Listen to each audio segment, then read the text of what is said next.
Good health, long life, prosperity, and grace are all blessings bestowed upon us by God.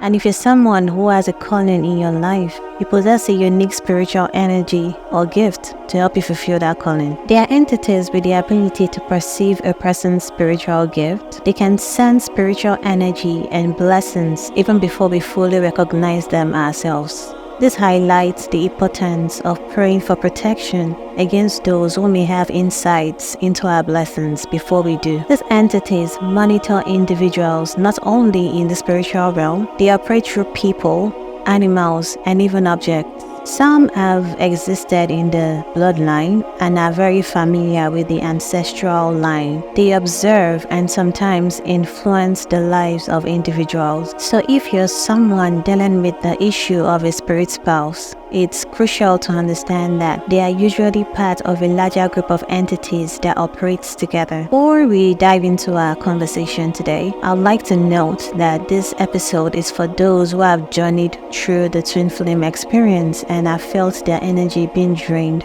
during this connection. Entities don't simply enter people's lives and drain their energy because we are protected by God and governed by spiritual laws. Instead, they seek legal rights or entry points to do so. They exploit entry points such as soul ties, traumatic experiences, moments of extreme anger or fear, and also when individuals are spiritually disconnected from God. So they attempt to influence their victims to provide them with a doorway. However, while anger may subside, trauma may heal with time. A soul tie has the potential to trigger all of these vulnerabilities. This soul tie serves as a conduit to which energy is siphoned. You see, where thoughts go, energy flows.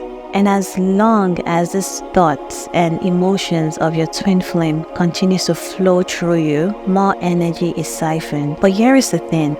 It's not just about any emotions. It's about negative and intense emotions. When you find yourself in a low emotional state, you become energetically vulnerable, and this creates an opening. Vulnerability means you're resonating on the same vibration as these entities, allowing them to siphon even more energy from you. So where does all of these energies go? It's important to understand that you're not the only one going through the twin flame experience. Many others are going through the same, so it's all happening collectively. You see, the twin flame is a spiritual entity, but most people are not aware of this. It's a spirit spouse, and as more people awaken to this idea of twin flames, their collective intentions and energy can be harnessed to open a vortex. What is a vortex, you might wonder? If you're not already aware of the concept of what a vortex is, I'll try to explain that in the best of my ability. So a vortex is a spot where energies converge. It's a portal between our dimension and the spiritual dimension. If you want to picture this visually, see it as a rotating force of energy, or picture it like a funnel shape.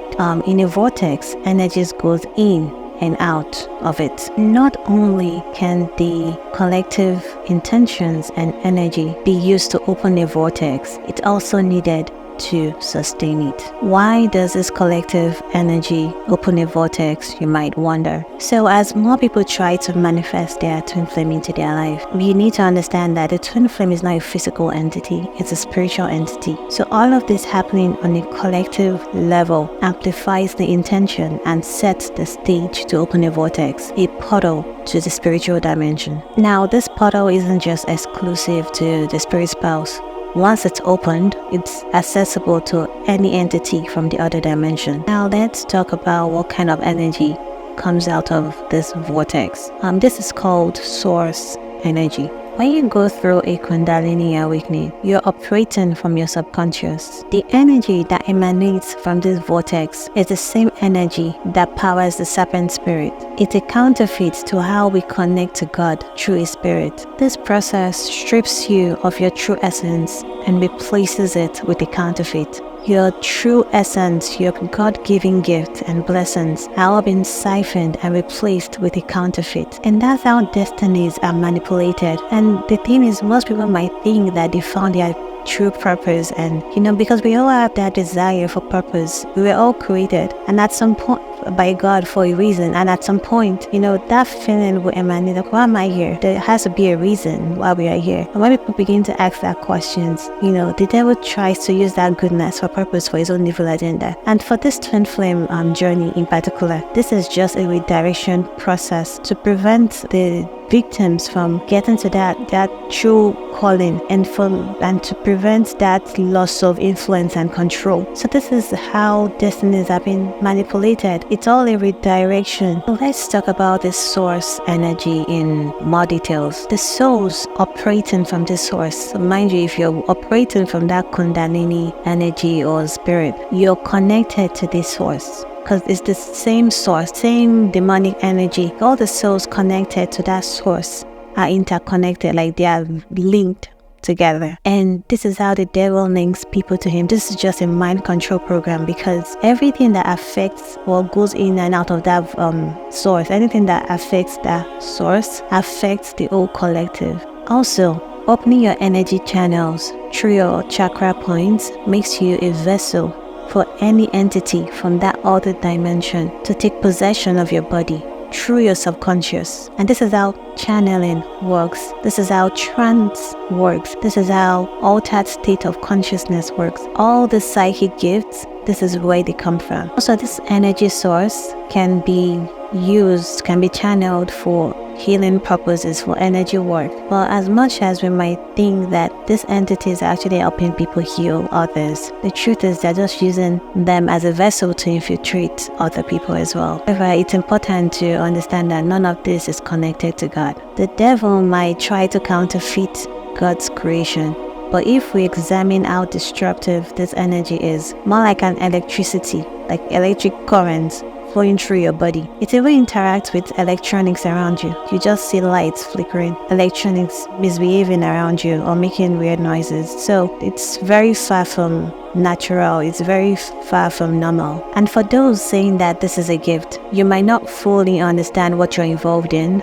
until you attempt to opt out of it. And if we take a look at the world today, there's a concerning increase of mental health crisis, not discounting the ones with medical origins, of course, but some without a cure. And if we actually think for once and understand the implications of surrendering ourselves to this mind control program, our reality is being skewed. Right is being seen as wrong, and wrong is now being seen as right. Like, how did we get here? Have we forgotten that the devil is our sworn enemy? During my exploration of the New Age spirituality, I found myself in moments where, it could be like your third eye chakra is blocked, and then you begin to experience headaches, confusion, whatever. Every single time there was a blockage, there'll be some sort of uncountable symptoms. Like, it just felt so unnatural. Like, I didn't have to do any of that prior to then. And even with all the work, all that effort, I still felt that void in me. Was it the lack of peace, or the anxiety, the depression? However, I've now realized that all of that stemmed from my disconnection from God, even though I wasn't aware of it. And upon reconnecting, with God, I found peace that no material gain or demonic offering could replace. Losing that light leaves an irreplaceable void in your heart. And people often try to fill this with desires or new distraction. Yet, it is space in your heart that only God can fill. And it's an experience that must be lived to truly understand. Some believe that they are connected to direct source of power and don't need God. But in reality, there's no power source hanging out there. It's either from God or the devil. And even the devil cannot create anything. Only counterfeit, steal, and repurpose. He cannot create anything. And some people sell their souls to him voluntarily. He would literally give you anything for that. All the material gains for that. For your souls. Because this is what he uses to power his agenda. And his whole plan is to lead souls to hell with him. He already knows his future. So if you find yourself always monitoring entities around you, or you find yourself being stalked by these entities, it's because of what you have inside of you. They usually seek people with strong spiritual energies to use for their own gains, and make sure you're not giving them an entry point. So, how do you break free from this twin flame program? Well, I'm gonna list out three points that really helped me during my own process. Let's get to it. Number one, you have to break this soul tie that you have with your twin flame handler. Also, you need to set boundaries, both physically and emotionally, to create that space for healing. And even if this means cutting off contact, I'm not saying that's what you should do, but it's a recommendation that really helped me. I would say it's a lifelong healing journey. You just want to avoid triggers as much as you can. So if you can set those boundaries, that'll be very helpful in this process. Times where you might develop this thing called Stockholm syndrome, where you begin to make excuses for their actions and you feel like maybe you overreacted and maybe it wasn't what you thought it was, and you miss them, and those memories will surface sometimes. But one thing I want to tell you is that just keep going. That's something I tell myself when the thoughts coming. I'm like, just keep going, and I trusted the old process. I didn't look back. So just keep going, don't look back. And now looking at everything, I realized how dark it was. And the truth is, as far as you are to something, the farther you are away from something, the more you're able to see the whole picture. So trust the process. There'll be moments where, it will be hard, but you don't have to do it alone. God really helped me during my healing journey. So just keep going, don't look back. I assure you that you'll look back and you realize how dark it was. At some point, not now, don't look back right now.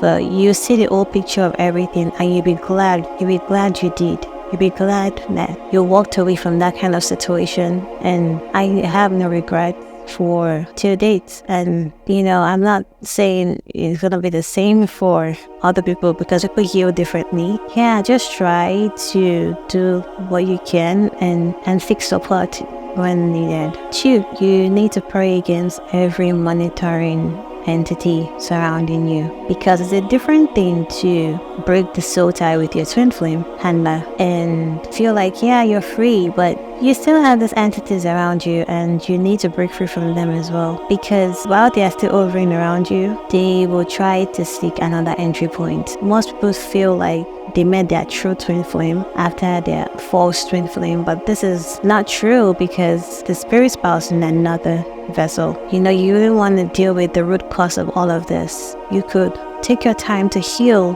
take a break from relationships. But if you don't deal with the root cause, you don't want to go through a similar experience after all the work you've done. It's not about the person, but actually the force behind it. So you have to deal with that force behind it. We all deserve love and healthy relationship, and if it's God's plan, it's gonna happen. No matter how the devil tries to manipulate or influence, or delay it, it's gonna happen. And make sure you break this demonic covenant or soul contract that you have with the spirit spouse. Also, remove any cursed item or occult item from your home. I didn't even realize I had such an item in my home, and it was something that someone gave me when I was a teen, and I kept it with me all these years. I just realized that even with all the prayers, I was still experiencing paranormal activities in my home. It wasn't until God led me to realize that it was actually the item that I kept from, my teenage years. That when I removed the item, everything stopped. So pray to God to reveal any items that these entities, these monitoring entities might have planted in your home through people to keep track of you. It could be gifts too. Also, while you're trying to break free from these entities, make sure that you're mindful of what and who you share information with, because they are prey-through people too. Try to find entry points and keep track of their victims. They always look for vulnerable spots. Try to not overshare things. I'm not saying isolate yourself, but just move with discernment, because they always try to gather information about your next move. Just keep track of you. So number 3, the third one is to break free from this Kundalini spirit. I know I spoke about this in my previous episode, but I'd also like to add here that the old twin flame journey boils down to diverting you from your true essence into the occult. The devil sees something in you that he wants, which is why he targets you and it uses whatever open door it can leverage or exploit. And it's crucial to not trade your God-given gift for psychic or demonic offerings. Also, I just want to take a moment to say thank you for your comments and encouragement and support on this channel, and also for being vulnerable enough to share your stories in the comment section. I believe it will truly benefit others who have similar experiences. And I also noticed some not so nice comments in my previous episode, but I want to note that the focus of this channel is to assist those who recognizes and seek the truth, and it's God who guides whom He wills. And the battle is not really against ourselves, but the entities or forces behind all of this. And actually, there was a lot of spiritual warfare that was involved in producing this episode. But God has been faithful and is the foundation of this channel. And I encourage you to take everything we've discussed back to Him for confirmation. This will not only strengthen your conviction, but also deepen your understanding of it. I know we touched base on a couple of concepts in this episode, but I'd like to itemize the key takeaways here. We spoke about the energy siphoning and where all these energies are directed towards. Also, we spoke about the source energy, the one that emanates from the vortex, and also the collective consciousness. We also spoke about the entities behind this connection and how they operate. Also, we spoke about how to break free from this dynamic of energy siphoning. And I really hope this helps someone out there, and whoever needs to see this, I hope this finds you, and I wish you all the best on your healing journey.